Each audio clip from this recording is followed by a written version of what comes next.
മടിയൻകുലം ക്ഷേത്രപാലക ക്ഷേത്രം ബ്രഹ്മകലശ മഹോത്സവത്തിന്റെ ഭാഗമായി നിധിശേഖരണത്തിന് തുടക്കമായി. നിരവധി ആളുകൾ ചടങ്ങിൽ സംബന്ധിച്ചു.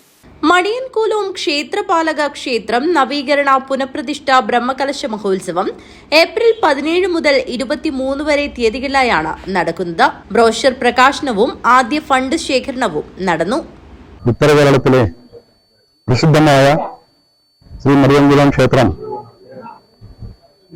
10 നൂറ്റാണ്ടുകളുടെ കാലത്തിന് ശേഷം ഒരു നവീകരണത്തിന് ഒരുങ്ങിയിരിക്കുകയാണ്. ക്ഷേത്രത്തിന് കീഴിലുള്ള വിവിധ ഘടകങ്ങളുടെയും സർക്കാരുകളുടെയും മറ്റ് ഭക്തജനങ്ങളുടെയും സഹായ സഹകരണത്താൽ ഇതിന്റെ പണി ഏകദേശം പൂർത്തീകരിച്ചുകൊണ്ടിരിക്കുകയാണ്. ഏപ്രിൽ മാസം 17 മുതൽ 23 വരെയുള്ള ശുഭമുഹൂർത്തത്തിൽ ബ്രഹ്മശ്രീ വാരിക്കാട്ട് ശ്രീധരചന്ദ്രയുടെ കാർമ്മികത്വത്തിൽ നവീകരണ കലശം നടത്താൻ വേണ്ടിയാണ് തീരുമാനിച്ചിട്ടുള്ളത്. ബ്രോഷർ പ്രകാശനം ചെയർമാൻ വേണുഗോപാലൻ നമ്പ്യാർ നിർവഹിച്ചു. Programme committee convener P Babu അധ്യക്ഷത വഹിച്ചു.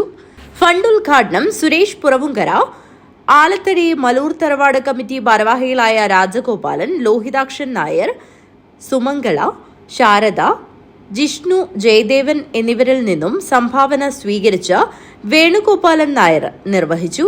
Trustee board chairman VM Jayadevan സ്വാഗതം പറഞ്ഞു. ട്രസ്റ്റി ബോർഡ് അംഗങ്ങളായ ബേബി രാജ്, V നാരായണൻ, അശോകൻ, കൺവീനർ തോക്കാനം ഗോപാലൻ, വിവിധ കമ്മിറ്റി ഭാരവാഹികൾ, മാതൃസമിതി അംഗങ്ങൾ, ഭക്തജനങ്ങൾ തുടങ്ങിയവർ ചടങ്ങിൽ സംബന്ധിച്ചു. News bureau, Kanhangad.